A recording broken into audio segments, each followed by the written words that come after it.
Christian Hansen Wijaya, kakak kandung Chelsea Olivia, tiba-tiba menjadi sorotan publik dan media. Bukan karena terjun ke industri hiburan, tapi karena dituding melakukan penganiayaan terhadap wanita yang pernah tinggal seatap dengannya. Yang memiriskan, Miki Susanti yang melaporkannya ke Polda Metro Jaya telah memberikan 2 anak kepada putra sulung Yakub Wijaya dan Juliana Agustin itu. Jika Hansen sudah menikah lagi, mengapa dirinya posesif dan takut Miki pindah ke lain hati? Selama 30 menit, saya, Dias Lestari, akan mengulas panasnya perseteruan Hansen Wijaya versus Miki Susanti. Pemirsa, inilah berita artis ternama Barista.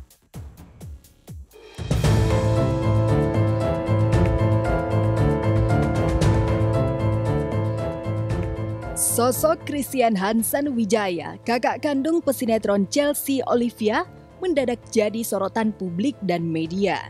Bukan karena mengikuti jejak sang adik main sinetron, tapi karena dilaporkan ke Polda Metro Jaya oleh wanita bernama Miki Susanti atas tuduhan KDRT dan penganiayaan. Dan memang udah ada bukti-buktinya ini, kebetulan saya bawa gitu ya. Terus 1 jam dia disiksanya pada saat itu. Selama 1 jam itu dia cuman bisa teriak dan nangis. Tapi dia nggak berani ngelapor, takut dibunuh karena dia diancam. Anak saya memang pendiam. Saya bertahan buat anak-anak saya karena saya nggak mau anak-anak saya nanti nggak punya bapak. Sedih sekali soalnya kalau nggak punya bapak itu. Drama kekerasan dalam rumah tangga yang dituturkan Miki dan Pamela dengan berlinang air mata sempat meraih simpati publik dan media. Hampir 1 bulan lamanya, sosok Miki dan Pamela bergantian tampil di depan awak media untuk menuturkan kronologi kekerasan menurut versi mereka. Ya dia sebenarnya kalau lagi nggak ada masalah memang baik ya, sangat baik. Tapi kalau dia sudah marah, itu udah mulai temperamennya tuh udah nggak kekontrol sama sekali. Itu kata-kata kasar udah nggak bisa didengar tuh udah gak enak banget lah kata-katanya dia. Buktinya adalah visum ya, ada bukti visum, dan yang ketiga buktinya adalah alat KDRT-nya yaitu pisau dan sapu lidi yang kemarin sudah diamankan dari TKP oleh penyidik Polda Metro Jaya. Tak ayal sebagian netizen pun bertanya-tanya, mungkinkah Chelsea Olivia yang dikenal lembut dan santun memiliki kakak kandung yang temperamental seperti yang digambarkan Miki dan Pamela? Kalau saya nggak berani kasih statement ya, karena itu urusan masalah mereka berdua. Sejauh itu KDRT dan itu mempersalahkan ibunya, itu kita tidak terima. Itu urus sendiri masing-masing, urusan dia. Jangan libatkan keluarga besar, jangan libatkan ibunya ini yang punya anak artis itu. Sayangnya hingga kini Hansen seolah tak berani tampil di depan wartawan. Baru pada 5 Maret lalu, Ibunda Hansen, Juliana Agustin, melaporkan balik Miki dan Pamela atas tuduhan pencemaran nama baik dan membuat laporan palsu. Juliana merasa tak layak disangkut pautkan dengan konflik putra kandungnya dengan Miki, karena Hansen sudah dewasa dan bukan tanggung jawabnya lagi. Pemikiran ibu 3 anak itu bisa jadi benar. Tapi yang lebih mengejutkan, Juliana tak mengakui Miki sebagai menantu. Meski jalinan cinta Miki dan Hansen telah membuahkan 2 anak, Juliana merasa tak pernah menikahkan putranya dengan Miki. Dia melaporkan KDRT, padahal dia bukan istri. Tidak ada mana buktinya surat kawinnya. Ya kan, kenapa nggak kawin? Tanya sama Hansen nanti, jangan tanya dengan ibu ini. Iya, kita emang belum nikah secara resmi, cuma memang sudah ada pertemuan keluarga, sudah diomongin mau nikah gimana, tapi setelah pertemuan keluarga itu Hansen ada cekcok sama orang tuanya, jadi nggak dilanjutkan lagi gitu sampai sekarang. Karena tak ada pernikahan, pihak Juliana mengklaim Miki dan Pamela telah membuat laporan palsu atas tuduhan KDRT. Di sisi lain, kuasa hukum Miki bersikukuh bahwa kekerasan yang dilakukan Hansen bisa dikategorikan KDRT meski hubungan antara kliennya dengan Hansen belum diikat oleh pernikahan resmi. Dibilang bahwa kecolongan, Polda Metro menerima laporan polisinya Miki karena dia bukan istri tapi ngaku-ngaku istri. Nah itu menurut saya ketidaktahuan Ibu Yuliana terhadap Undang-Undang PKDRT. Ya. Jadi Undang-Undang PKDRT itu tidak ada syarat bahwa bisa melaporkan KDRT harus ada perkawinan sah ya. Tapi orang yang hidup dalam sebuah rumah tangga satu atap ya dan juga punya anak ya dan di lingkungan tahu bahwa mereka adalah suami istri, nah itu adalah masuk dalam lingkup rumah tangga gitu ya. Jadi tidak ada syarat kalau orang, makanya kan laporan Miki diterima. Sebenarnya Miki jadi korban gitu ya, karena yang tadinya mau dinikahin ternyata nggak dinikahin. Pengakuan dari Hansen saya kan pasti cross check, kan saya udah bilang tadi sebelum kita melapor kita gelar dulu nih kasus, kita bedah kasus, kita panggil ahli-ahli pidana. Ya kan, Hansen bilang saya nggak kawin kok. Emang benar saya punya anak. Iya kan, tapi saya nggak kawin. Dan saya udah lama nggak tinggal satu rumah. Jadi kemarahan itu, pertengkaran itu terjadi waktu saya berkunjung tempat si Miki tinggal gitu loh. Bukan karena saya nginep di situ. Tak gentar dilaporkan Yuliana, kemarin Miki dan Pamela melaporkan balik Yuliana ke Polda Metro Jaya. Ya, jadi hari ini kami membuat laporan polisi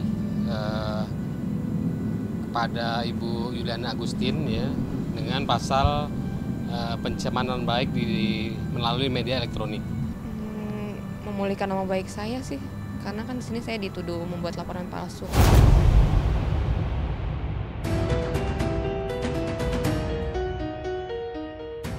Meski hubungannya dengan Hansen tak dilegalkan oleh buku nikah resmi, Miki merasa pernah menjalani peran sebagai istri Hansen. Terlebih selama 8 tahun, keluarga Hansen termasuk Chelsea Olivia seolah menerimanya sebagai bagian dari keluarga. Bahkan saat Chelsea dan Glenn Alinsky menikah pada 2015, Miki dikenalkan sebagai istri Hansen. Jelas di dalam keluarga besarnya Hansen, Miki diperkenalkan sebagai istrinya Hansen. Ketika si Chelsea Olivia melamar atau nikah pun si Hansen ketika jalan ya di altar itu bersama Miki dan diumumkan adalah ini Hansen bersama istrinya. Dia tersinggung banget ya, kok kenyataannya seperti ini gitu. Tapi yang saya lihat, saya waktu pernikahannya adik-adiknya itu kan saya datang juga kan diundang. Dia mengenalkan pada semuanya itu ya kayak ada pembawa acaranya ya. Inilah keluarga dari Hansen gitu ya.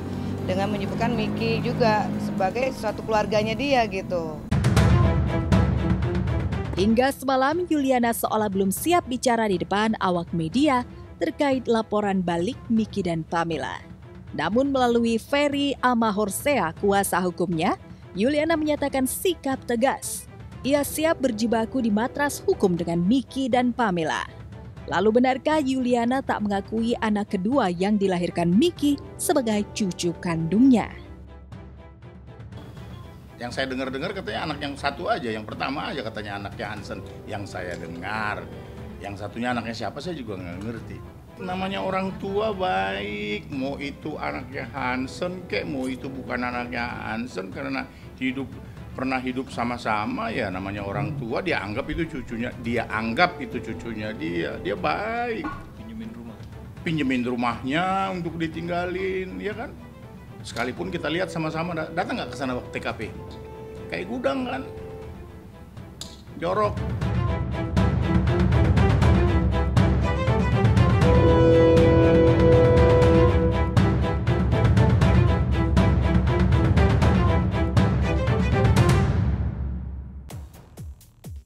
Pernyataan pihak Yuliana membuat luka batin Miki semakin dalam. Miki merasa dituding selingkuh dan melahirkan anak yang bukan darah daging Hansen. Lalu benarkah tragedi kekerasan pada 3 Februari lalu dipicu oleh kemarahan Hansen atas perselingkuhan Miki? Jika Hansen sudah menikah lagi, mengapa ia posesif dan tak rela melepas Miki?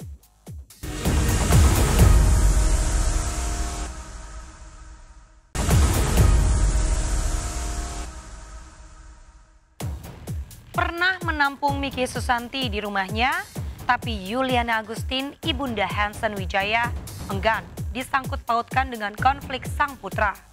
Tak ayal, Yuliana melaporkan Miki dan ibundanya, Pamela Susanti, atas dugaan pencemaran nama baik dan laporan palsu. Lantas seperti apa hari-hari yang dilalui Miki saat hidup serumah dengan keluarga Hansen? Mengapa Miki dan Hansen tak kunjung menikah resmi meski sudah punya 2 buah hati?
Memutuskan untuk berpisah ya di situ udah hilang karena udah sakit hati banget ya saya, namanya diselingkuhin gimana.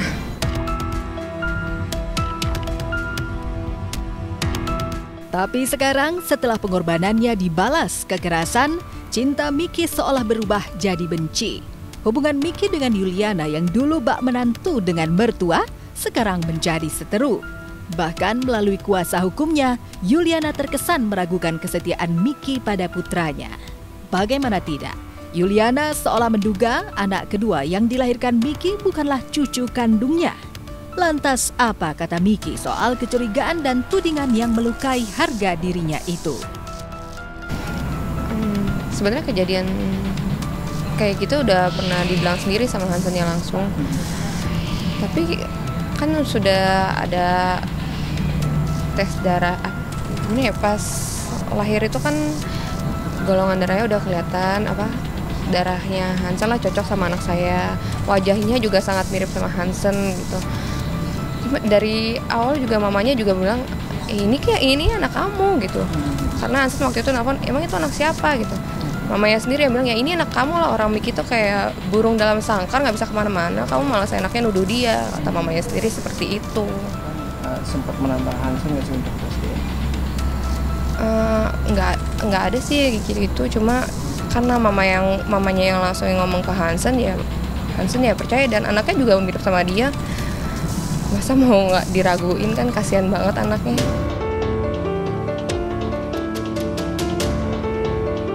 Selain soal status pernikahan, publik dan netizen juga memperbincangkan lingkaran drama yang membelit Miki, Hansen, dan dugaan orang ketiga. Menurut Miki, awal 2020 lalu, Hansen menikah resmi dengan wanita lain. Pernikahan itu digelar atas persetujuan dirinya. Bahkan beberapa menit sebelum pemberkatan, Hansen dan Miki melakukan video call.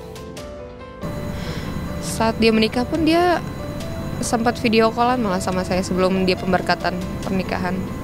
Apa isi video call? Dia bilang aku lagi nunggu mau pemberkatan nih, kata dia. Oh ya udah semoga lancar ya, aku bilang gitu aja. Enggak sih, karena saya sama dia kan memang untuk memutuskan untuk pisah itu udah dari 2018. Dan saya tahu dia sama istrinya yang sekarang itu memang sudah cukup lama. Jadi pas saya tahu dia udah mau menikah tuh ya saya udah bisa kontrol emosi saya. Jadi ya udah, saya baik-baik aja sih.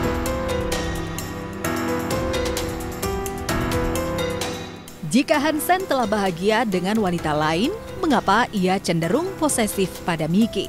Benarkah Hansen tak mau ada pria lain dalam hidup Miki selain dirinya? Cemburuan. Kecemburuan. Cemburu kenapa, Bang? Karena takut saya dekat sama laki-laki lain.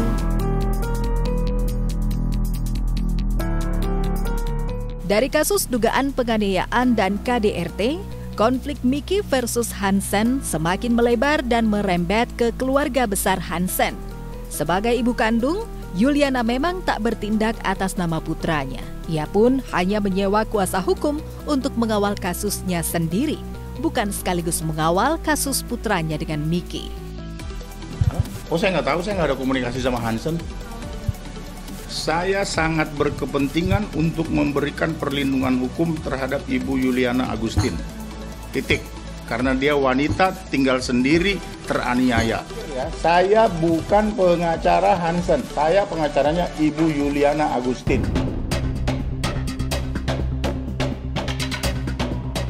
Meski mengambil langkah hukum atas namanya sendiri, pihak Miki tetap menuding Yuliana ingin melindungi Hansen.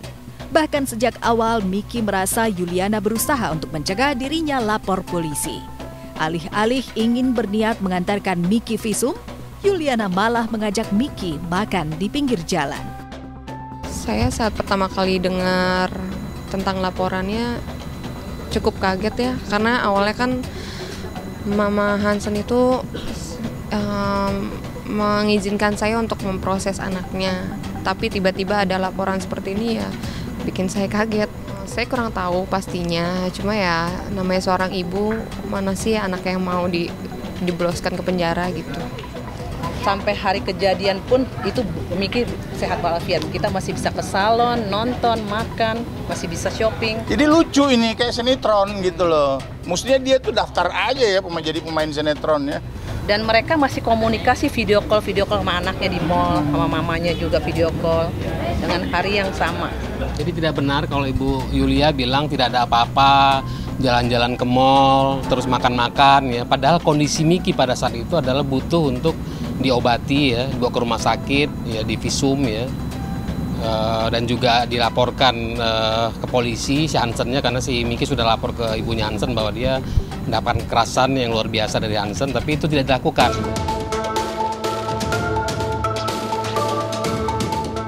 Usai makan dan jalan-jalan ke mall, Yuliana memberikan uang 1 juta kepada Miki untuk membayar utang. Pernyataan Yuliana dan kuasa hukumnya itu membuat pihak Miki dan ibundanya meradang.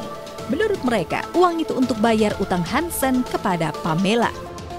Jumat dini hari, Miki udah tidur di rumah dia. Hari Rabunya jalan-jalan, termasuk sama Ibu Pamela itu. Hari Kamisnya jalan-jalan sama ibunya. Jalan-jalan ke mall, Masih sempat ya kan, belanja. dikasih uang 1 juta dengan ibu ini katanya untuk membayar utang yang lain. Enggak, itu nggak benar.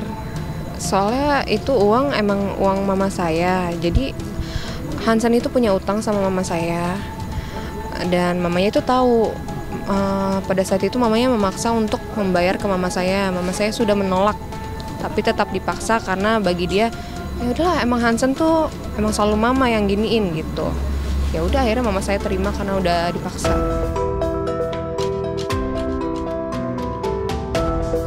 Yang lebih menyesakkan dada Miki, derita fisik dan psikis yang dialaminya seolah hanya masalah sepele bagi pihak Hansen dan Yuliana. Bahkan kuasa hukum Yuliana menyebut Miki dan Pamela ibundanya seolah menuding Miki menggunakan kasus Hansen sebagai tameng untuk meraup materi dan popularitas. Kasus ini rekayasa, ya, rekayasa untuk tanda kutip hal-hal tertentu. Kita sudah bukti-bukti kita sudah cukup kuat dan kita serahkan semuanya kepada penyidik untuk diproses secara hukum. Jadi untuk statement apapun juga kita nggak mau tanggapi. Dia mau lapor ke polisi mana, ke dunia mana, ke akhirat mana, kita nggak mau pusing. Ya, jadi ini salah besar ya kalau dari pihak Ibu Yuliana Agustin menyatakan melalui kuasa hukumnya bahwa ini masalah yang sepele ya, bukan masalah besar. Justru kasus ini adalah kasus yang mendapat perhatian dari pemerintah ya, makanya ada Kementerian Perlindungan Perempuan dan Anak. Ancaman hukumannya juga cukup besar ya. Untuk Hansen ini ancaman hukumannya adalah 10 tahun ya, karena dia kena pasal 44 ayat 2 di mana di situ disebutkan ada tindakan kekerasan yang menyebabkan seseorang itu tidak bisa beraktivitas ya.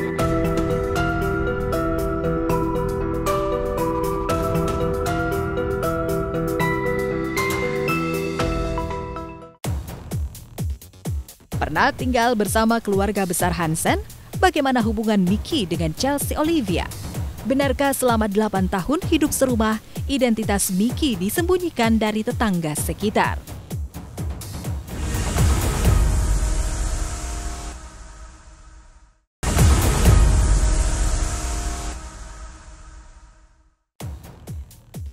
Tak gentar dilaporkan balik, Miki dan Pamela Susanti sudah melaporkan Yuliana Agustin. Pihak Miki mengaku memegang bukti kuat untuk melawan Hansen dan Yuliana di matras hukum. Lalu benarkah selama 8 tahun tinggal seatap, identitas Miki dan Hansen tidak disatukan dalam satu kartu keluarga? Jika pada pernikahan Chelsea Olivia dan Glenn Alinsky, Miki dikenalkan sebagai istri Hansen kepada tamu undangan, mengapa sekarang Yuliana tak mengakui Miki sebagai menantu? Sebelum menyimak fakta pamungkas, izinkanlah saya, Dias Lestari, pamit undur diri dari hadapan Anda. Saksikan terus berita artis ternama Barista setiap hari Sabtu dan juga Minggu hanya di RCTI.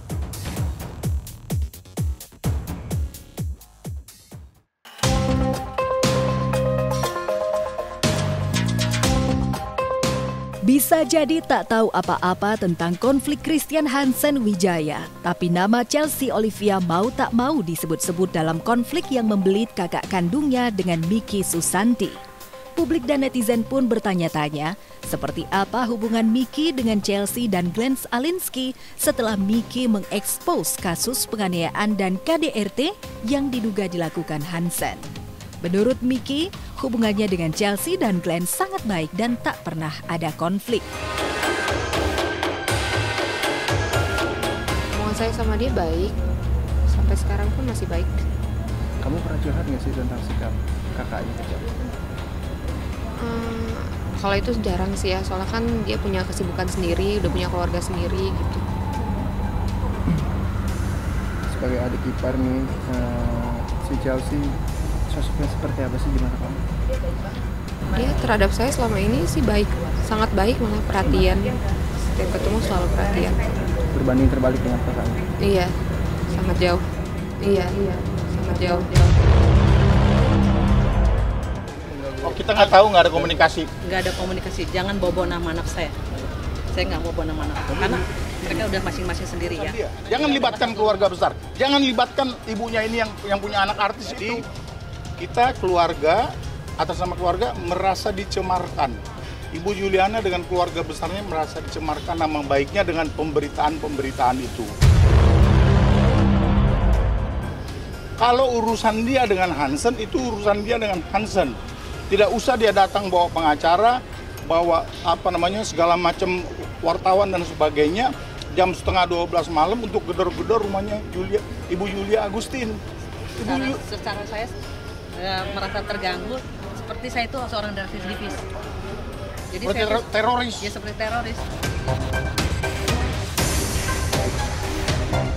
Hingga kini Chelsea seolah enggan menanggapi kasus sang kakak. Status, foto, dan caption yang diunggah ke media sosialnya pun tak sedikit pun menyinggung masalah yang dihadapi oleh kakaknya. Kepada media online, Glenn pun menyatakan tak mau ikut campur pada kasus yang tengah dihadapi kakak iparnya. Yang juga menggelitik keingintahuan netizen, seperti apa hari-hari yang dilalui Miki bersama keluarga besar Hansen. Pasalnya, 8 tahun bukanlah rentang waktu sebentar. Bisa jadi tetangga di sekitar rumah keluarga Hansen di kawasan Ciputa, Tangerang sudah mengetahui keberadaan Miki. Namun, benarkah RT setempat tidak mengetahui keberadaan Miki di rumah keluarga Hansen?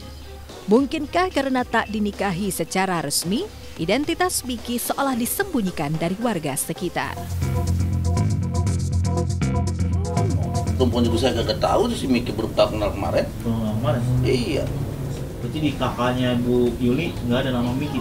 Kagak ada, kagak tahu. Itu juga kau juga kagak tahu punya anak. Itu juga kau juga kagak tahu punya anak. Tapi Bu Yulinya udah tahu dong. Yuli udah tahu udah lama, cuman kan kita kan waktu itu belum jadi apa-apa. Belum jadi RW. Belum jadi apa, kita juga biasa lah ya, kenal sama kita masih ya kayak kita bisa nongkrong. Lagi juga nggak terlalu akrab. Sama Nama bapaknya Pak siapa? Jacob William. Nggak tahu saya sama bapak. Bapaknya Yuli, Saya nggak tahu. Suaminya Bu Yuli. Saya nggak tahu.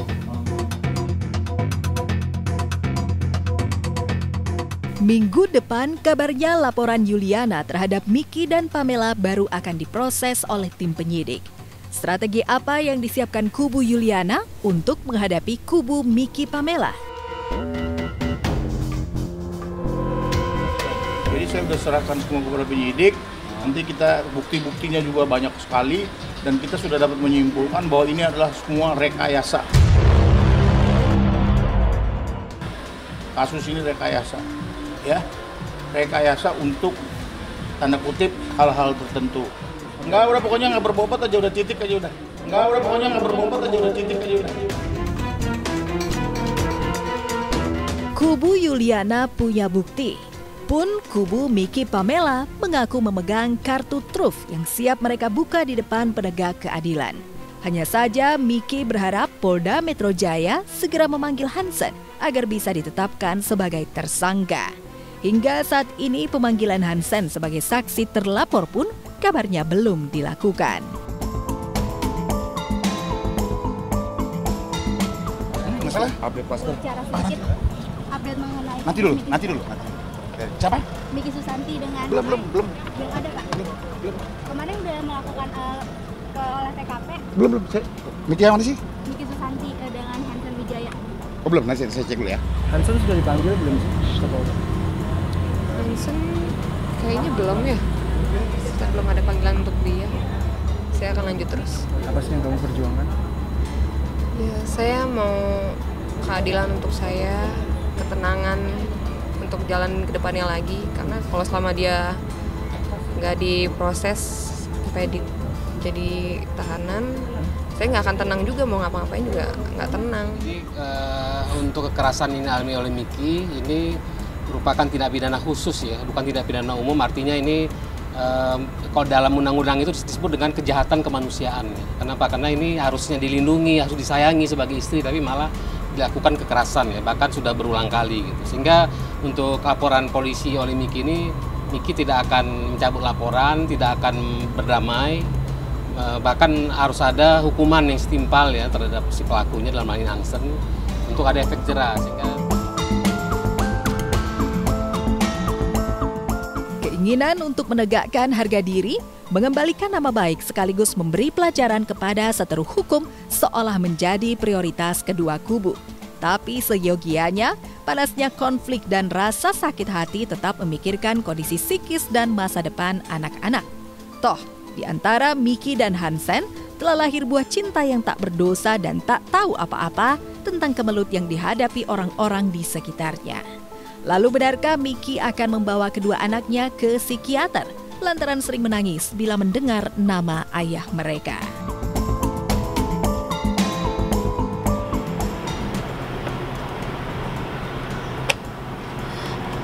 Saya anak saya, kasihan semuanya aja.